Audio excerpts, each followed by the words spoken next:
Take a look at the headlines. The United Methodist Church has nearly completed a split that has taken 5 years, and things will never be the same. Some inevitable changes are happening, but also there are massive changes to the denomination that were intentionally made at the General Conference, which just ended on May 3rd. We'll get into those, but first let's do a quick overview of what happened. The United Methodist Church has been the second largest Protestant denomination in the USA for a long time, behind the Southern Baptist. Isn't it interesting that they have non-denominational as a denomination in there? That's pretty funny. You see that? Yeah. There's 21 million non-denominationals. Who do you think is closest to non-denominational?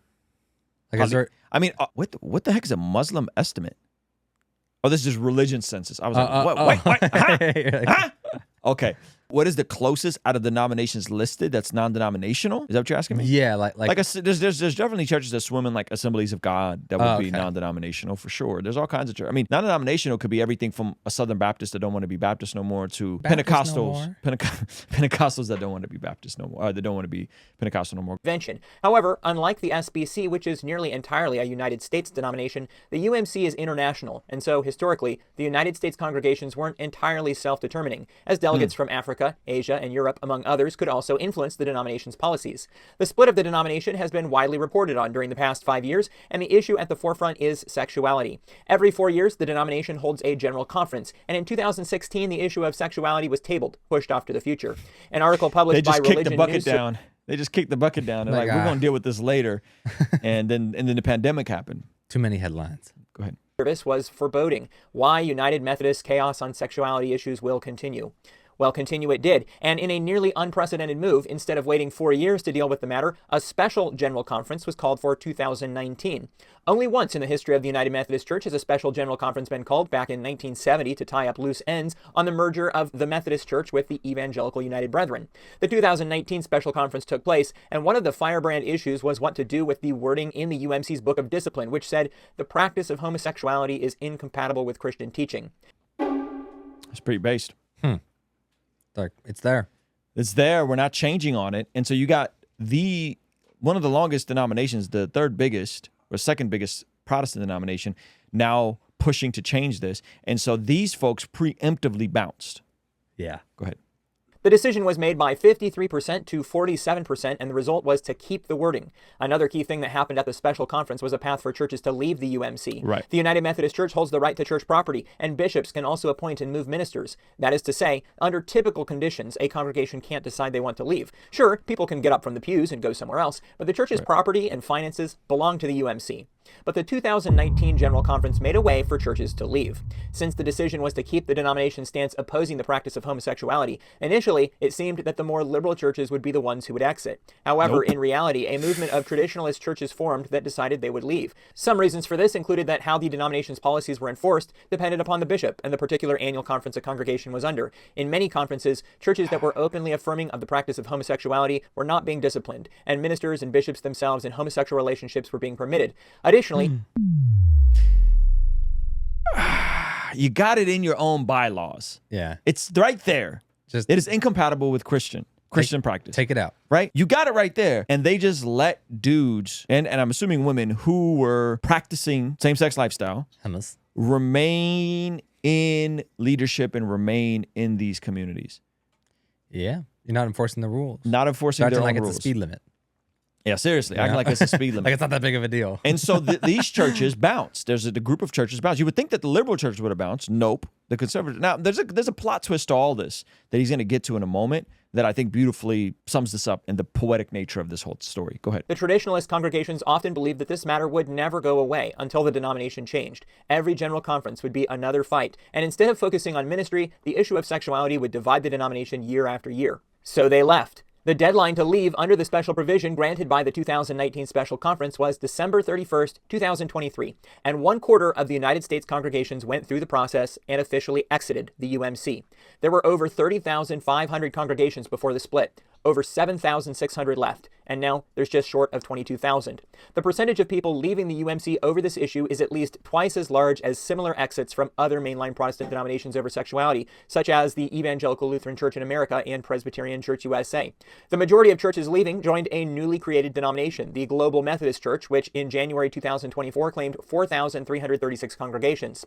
Things were not the same everywhere. Here's the different annual conferences or jurisdictions of the UMC in the United States. The Lewis Center for Church Leadership at Wesley Theological Seminary produced a report on churches that left the UMC. 50% of the churches that left the UMC came from just the southeastern jurisdiction in orange. Only 35% of churches in the UMC in the U.S. before the split were from that region, so these churches left at a higher rate than the average. Conversely, the northeastern jurisdiction held 21% of U.S. UMC churches before the split, but only 10% of disaffiliations came from that jurisdiction. You know what's crazy?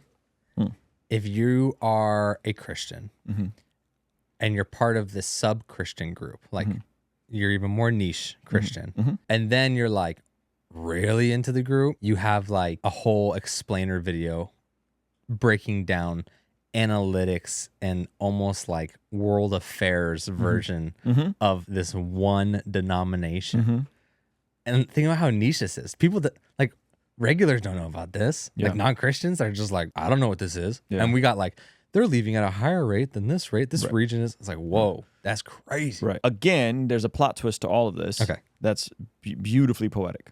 Breaking it down even more finely, here are some of the conferences that lost the most. In the Northwest Texas Conference, 81% left. 52% of North Alabama left. 50% of Texas, 50% of South Georgia, 49% of Kentucky, 44% of Central Texas, 43% of Alabama West Florida, 41%. Do you notice that it's all the folks in a Bible Belt leaving this denomination because they saw the writing on the wall? Yep. They're like, I read the Bible. This ain't in there. North Carolina, and 41% of North Georgia. Conferences that lost the fewest percentage of their churches include Oklahoma Indian Missionary, where 0 of 79 churches exited, and Redbird Missionary, where 0 of 22 left. Desert Southwest also had 0 of 127 churches exit. Only 1% left from the New York Conference, California Pacific, and Eastern Pennsylvania. 2% left from California, Nevada, Greater New Jersey, and Northern Illinois, and 3% left from the Alaska Annual Conference and New England Annual Conference.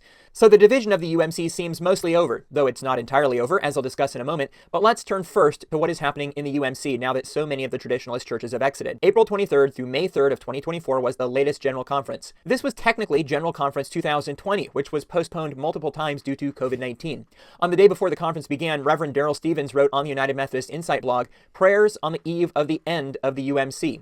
The blog is from the Progressive Viewpoint, hosted by St. Stephen's UMC, part of the Reconciling Ministries Network. Stevens wrote, "This gathering will not be business as usual. The end is near for the United Methodist Church, at least as we have known it. The resulting special session that met in St. Louis in 2019 proved more divisive than any that came before, enacting a traditionalist plan full of strictures and penalties for LGBTQ persons and their allies. This is also the General Conference that catalyzed and enabled nearly 25% of U.S. congregations to disaffiliate. So I pray for the queer clergy, their allies, and the church that has abused and betrayed them for decades. This week in Charlotte, historical awareness will separate the change agents from those merely swept up in the moment. The UMC is being transformed into something new, and that change requires relinquishing what is old. Active participants in this transformation must be able to distinguish new from old." None of this matters. You know why? There's a plot twist coming. None of this matters. Let this rock out. On the eve of the end of the UMC, some of this down, the birth pangs of a new church are beginning. The old is passing away. Whether accompanied by a bang or a whimper, this church will not be the same UMC it was before. United Methodists, prepare yourselves for a birth or a funeral, or both. But don't fool yourselves into believing that the UMC will continue on as it has been. Similarly, United Methodist News reported, bishops urged to prepare for seismic shift. The article said in part, just days before the opening of the COVID-delayed General Conference, Bishop Thomas J. Bickerton told his fellow bishops that he sees the possibility for big changes coming out of the United Methodist Church's top policy-making body. Those potential changes include what many General Conference lay and clergy delegates have taken to calling the 3 R's. Those are regionalization, the revised social principles, and removal of the denomination's longtime restrictive language against LGBTQ people, including the end of the 52-year-old statement that the practice of homosexuality is incompatible with Christian teaching. Could you imagine just like we're just going to remove that from our own bylaws? Yeah. In his final address as Council of Bishops president, Bickerton said that if any of these changes receives approval, or any combination of them, this will represent one of those seismic shifts in who we are as a denomination. So now, the conference has taken place. Have the predictions come true? Is this a new UMC? The answer is a resounding yes. One indication of this is that most of the most major changes have happened without any debate. According to UMC procedure, if a piece of legislation gets through its committee with fewer than 10 no votes, it can be added to a bulk package of legislation called the consent calendar. A single up or down vote happens for the entire consent calendar for that day, and for this General Conference, those votes have been going smoothly. On April 30th, the consent calendar was passed by a 667 to 54 vote. What kind of things were approved? Here's the UMC News description of the major changes, which they reported under the headline of LGBTQ bans slowly being eliminated. Remove a ban on annual conferences and denominational agencies from giving United Methodist funds to any gay caucus group or using funds to promote the acceptance of homosexuality. Instead, the provision now says annual conferences and agencies should honor the denomination's commitment not to reject lesbian or gay members. Eliminate the requirement that the General Council on Finance and Administration, the denomination's finance agency, enforce the ban. Instead, the provision says the agency should ensure that church funds do not go to anything that rejects LGBTQ people or limits the response to the HIV epidemic. Strike the ban on boards of ordained ministry from even considering candidates without evaluating whether they are self-avowed practicing gay people, and strike the requirement that bishops rule gay candidates ineligible. Erase the mandatory penalty of at least a 1-year suspension without pay for clergy found guilty of officiating at same-sex weddings or unions. This was the denomination's only chargeable offense with a mandatory penalty. Allow gay clergy in good standing to be appointed across annual conference lines when their bishop can't locate an appointment in their conference. Set a moratorium on judicial proceedings relating to the denomination's bans against self-avowed practicing gay clergy and same-sex weddings. By a vote of 692 to 51, or 93%, the consent calendar was passed, removing a ban on self-avowed practicing homosexuals that had been a policy since 1984. The numbers are striking. Although nobody can know for sure how things would have looked had the 25% of churches that left remained, on initial viewing, it seems likely that these same policies would have passed, with the 75% of U.S. churches remaining producing a 600 So the churches left. That's why this was However, such a the year landslide. 2000, some have posited that this 2024 conference was the UK as if it were as large as it was before the were 6 to 164, a constitutional amendment to recognize 4 regions in the denomination. Okay, hold on. Meaning complex enough that the UMC, So but notably, the U.S. church itself cannot make changes outside of the General Conference, meaning that whenever the U.S. church wanted to make a change. The sad part about this is that there's international churches, like in parts of Africa, Asia, that didn't attend, couldn't attend, and they tend to be more conservative. Oh, totally. So those folks they didn't get to vote any. They couldn't send in votes. So that's kind of messed up, right? Decisions at this conference have brought them more in line with other mainline Protestant denominations in the U.S. Right. And so it's fitting that after years of preparation, the UMC also voted to open full communion with the Episcopal Church, which similarly allows same-sex clergy and marriages in their denomination. Full communion will be established once the Episcopal Church also approves it, and there's not really any doubt that such will happen. Churches that decide they aren't happy with the new direction in the UMC will no longer find a clear path to leaving. By a vote of 516 to 203, the UMC closed the door to any further disaffiliations, deleting the paragraph added by the 2019 conference that allowed for churches to leave and take their property with them. At the same time, by a vote of 629 to 96. So that's a concern. There's now folks who are traditionalists that stayed, trying to withhold hope, maybe thinking some of these international churches were going to pull up.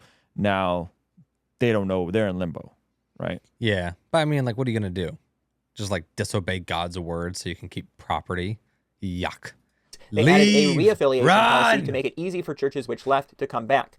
Though her request was ultimately not heeded, Dixie Brewster, a delegate from the Great Plains Conference, spoke at the General Conference in favor of allowing continued disaffiliations from the UMC. Right. UM News reported that she spoke of her fear that churches troubled by the changes passed by General Conference will be trapped. Some churches have done this. Attorney Daniel Dalton wrote an article titled, "How a Local United Methodist Church Left the UMC After December 31st, 2023 and Kept Its Property," about Chilmark Community Church in Massachusetts, which went to court and ultimately settled with the UMC and is now out.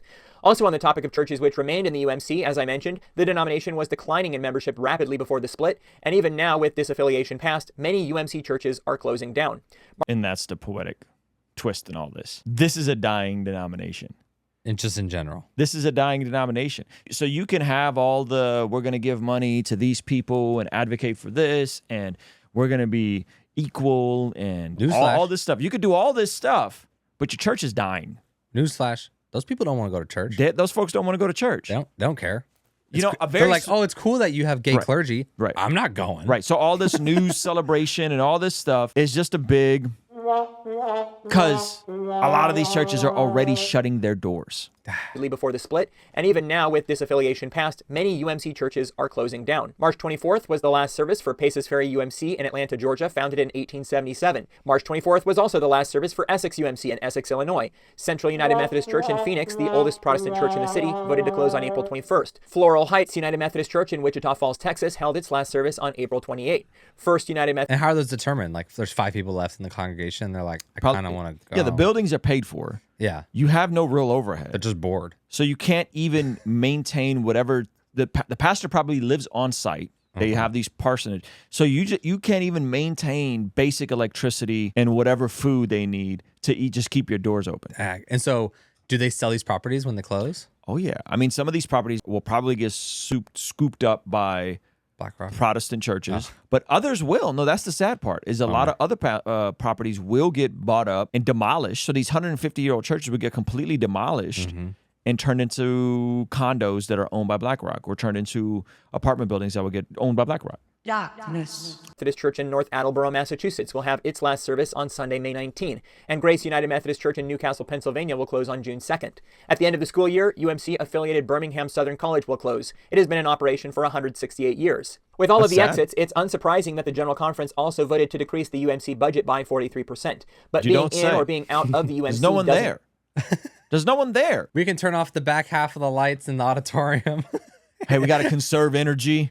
There's no one at these churches, bro. Let's open the windows. There's no one at these churches. So we're doing candlelight services. That's the amazing poetic twist in all of this. Is you guys are fighting over something while your churches are dying. The membership is declining. No one's going to these churches. I'm being hyperbolic. Not no one. There's 20-person, 30-person congregation.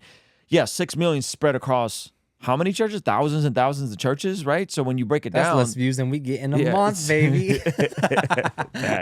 That's savage. So it's really sad, you know. In England, they're getting turned into mosques. Shout out to Jerry in the chat who's saying that, right? So this is one step away, anyways. This is really sad. Thank you so much for checking out the video. Comment down below and let me know what you think. And be sure to check out this video that YouTube is recommending just for you. Let me know if they nailed it. All right? I'll see you over there. Peace.